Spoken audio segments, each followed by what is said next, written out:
Imagine for a second that you are strapped into the cockpit of a multi-million-dollar F-15 jet. Okay. You are flying at supersonic speeds, pulling intense G-forces deep over hostile territory. Your adrenaline is surging, but, years of training keep you totally locked into the mission. Right. You're in the zone. Exactly. You scan the horizon, you're checking your instruments, scanning for surface-to-air missiles or enemy fighters, and then you look out of the canopy and are confronted by something that just breaks every mental model you have of aerial combat. Which is terrifying when you're moving at Mach 1. Oh, absolutely. Because floating right in your flight path isn't a jet. It isn't a missile. It looks like a giant metallic alien jellyfish just suspended in the sky. I mean, it sounds like a hallucination, honestly, like the kind of thing you'd write into a sci-fi script to visualize some futuristic threat. It really does. But the terrifying reality here is we have a stack of recent intelligence debriefs, defense analyses, and military reports indicating this was very real. So our mission today for this deep dive is to examine the April shootdown of a U.S. F-15 fighter jet over Iran. We're looking at exactly what that pilot reported in his final seconds in the air, the mechanical realities behind autonomous drone swarms, and how the global intelligence apparatus somehow missed a leap in technology this significant. Because the implications of what was in that airspace, I mean, they go far beyond just a single down jet. It fundamentally rewrites how we have to think about airspace dominance. It really does.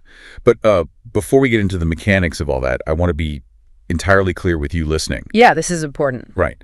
The sources we are digging into today involve an active, politically sensitive military conflict.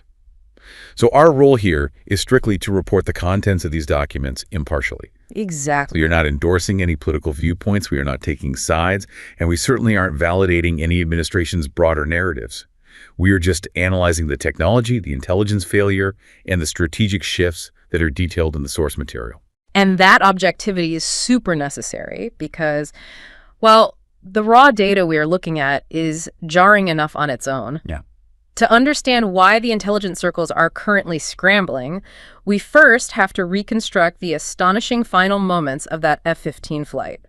We have to look closely at the discrepancy between the initial public reports and the classified debriefs. Right. Let's look at the timeline. Back in April, an American F-15 was shot down over Iran. Which is historically significant. Huge. It was the first manned U.S. aircraft brought down by the Iranians in this conflict. Following the crash, the initial public statement from President Trump was that the jet was brought down by a shoulder-fired missile. Right. Which strategically is a known quantity. It's conventional warfare. Yeah, a shoulder-fired missile is a threat profile the military has understood and countered for a very long time. But the leaked pilot debriefs completely contradicted that assessment. Totally. The pilot didn't report a missile contrail tracking up from the ground. He described flying into a, quote, minefield of drones. Okay, let's unpack this. The specific architecture of this minefield is just wild. The debrief describes larger drones hovering at a higher altitude, with smaller drones dangling beneath them, acting almost like mechanical tentacles or legs. Yeah, it's a very specific shape. And they were moving in perfect, fluid unison. One source familiar with the debrief actually said it looked like a real alien, which is where that jellyfish comparison came from. Right. And I should note here that the military is still actively investigating the direct causality of the crash. Meaning what exactly? Meaning they are trying to determine if this drone formation was the kinetic cause of the shootdown. Like, did the drones physically impact the jet? Or did the formation function as an enabler, perhaps overwhelming the jet's defenses so another weapon could strike it? Gotcha. So the final verdict on the crash mechanics is pending, but the existence of the swarm itself is the absolute focal point of the analysis right now. I am just trying to put myself in that cockpit, and the cognitive dissonance must be staggering. You expect a centralized threat, like a missile. Instead, you encounter this decentralized, distributed threat. Right. It's like a flock of starlings moving in a massive murmuration, where thousands of birds dart and weave as a single fluid organism. Except, this is a mechanized flock laden with explosives.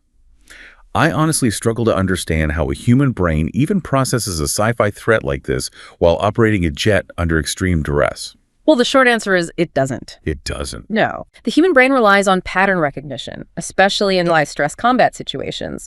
When you introduce a visual and tactical anomaly of that magnitude, cognitive overload is almost immediate. Wow. And ironically, the surreal sci-fi nature of the pilot description is exactly what led U.S. intelligence officials to initially question if the event was real or just a trick of the mind. Yeah, the sources indicate there was massive internal debate over the pilot's debrief.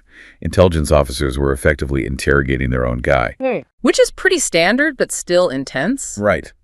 They were wondering if the stress of the event caused him to hallucinate. They called it a mirage in the desert. You have to look at the physical state of the witness, though. The pilot had just ejected from an F-15 at high speeds. Right, which is brutal on the body. Exactly. Ejection is an incredibly violent kinetic event. He was suffering from a severe concussion. So from the perspective of an intelligence analyst sitting in a secure, quiet room, a heavily concussed pilot raving about a metal alien jellyfish in the sky is, well, the definition of an unreliable narrator. But there is a massive piece of context the analysts seem to initially gloss over here. Oh, the previous deployment. Yes. This wasn't a rookie on his first deployment. This was the second time this exact pilot had been shot out of the sky during this weeks-long conflict. Yeah, which is just insane odds. He had previously been hit by friendly fire from Kuwaiti forces. 2 ejections, 2 crashes, all in the same conflict. And the analysts viewed that trauma as a compounding factor for his unreliability. The assumption was, enduring 2 catastrophic shootdowns would leave his sensory processing completely compromised. See, I look at that exact same data point and draw the complete opposite conclusion. Really? How so? Well, if you are a highly trained fighter pilot who has managed to survive 2 separate shootdowns in a matter of weeks, wouldn't your survival instincts and situational awareness be hyper-tuned rather than completely unreliable? That's a fair point. I mean, you are operating in peak fight-or-flight processing mode. I find it hard to believe a pilot with that kind of recent, hard-earned combat survival experience just starts seeing mirages. And the subsequent technical analysis proved that instinct right. Whether the pilot was concussed or not, the technical specifics of his jellyfish description perfectly aligned with an advanced theoretical networking concept, meaning he couldn't have just made it up. Right. A hallucinating brain doesn't accidentally invent the precise physical architecture of next-generation networked warfare. So the intelligence community had to pivot from he's crazy to how are we facing this? The technical term the reports use for this capability is one-to-many mesh networking. But I want to dig into the actual mechanics of this because I think drone swarm gets thrown around as a buzzword a lot. Oh, absolutely. People use it for everything now. Right. So how does a one-to-many mesh actually operate without just, falling apart in the sky? Well, it fundamentally changes the communication architecture. In a traditional model, you have a hub-and-spoke system. Okay. A ground station is the hub, sending individual commands to each drone, which are the spokes. If you take out the hub, the drones are useless. They fall out of the sky. Got it. But in a mesh network, every single drone is a node that acts as both a receiver and a transmitter. They constantly share telemetry, positioning, and targeting data with every other node in the network simultaneously. So there is no single point of failure at all. Exactly. If one node drops, the network instantly reroutes the data through the remaining nodes. Wow. And the wild part to me is this isn't even strictly military technology. It's a civilian infrastructure tool. Primarily, yes. Typically, this is a civilian technology used to provide internet to remote areas lacking infrastructure. You drop a series of nodes, they find each other, form a localized network, and provide seamless coverage. It is designed specifically to be resilient and self-healing. But when you weaponize that self-healing architecture, the tactical advantage is terrifying.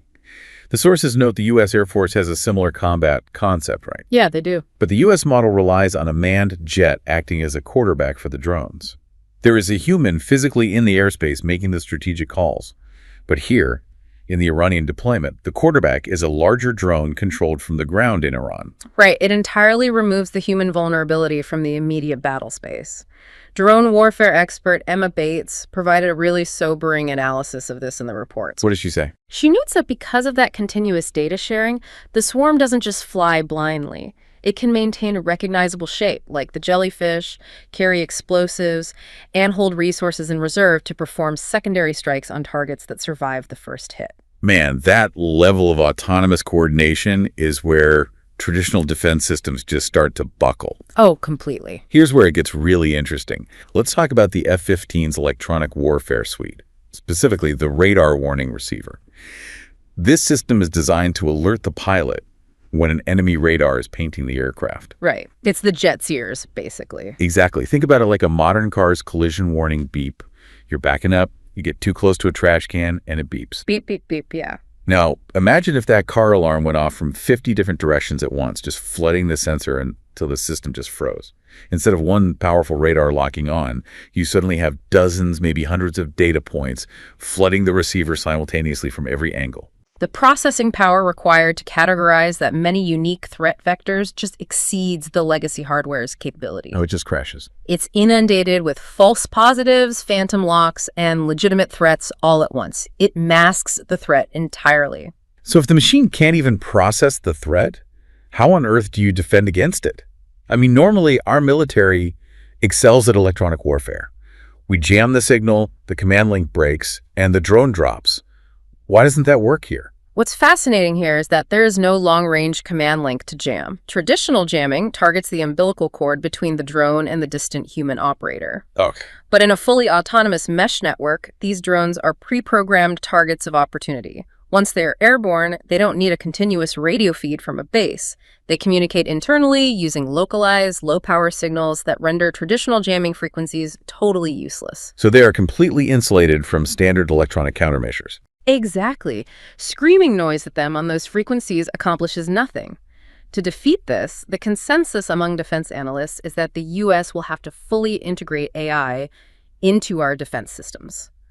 Only artificial intelligence can process that flood of data and deploy countermeasures fast enough. Okay, but if this mesh networking technology is so advanced that it requires artificial intelligence just to survive it, the terrifying question becomes, how did Iran achieve this without U.S. intelligence noticing?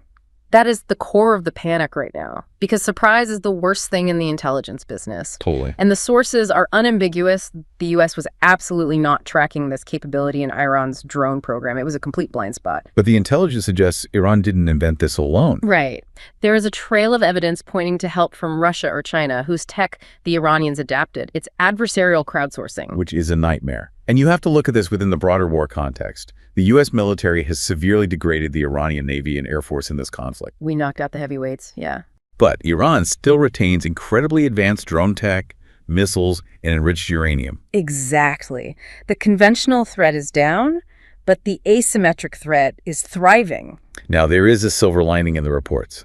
The pilot and the weapons systems officer, the WSO, were flawlessly rescued by special forces in a complex operation deep inside Iran. Which is incredible given the circumstances. Yeah, they had to land on a makeshift dirt runway, and they even had to blow up some of their own rescue aircraft that got left behind, but they got out.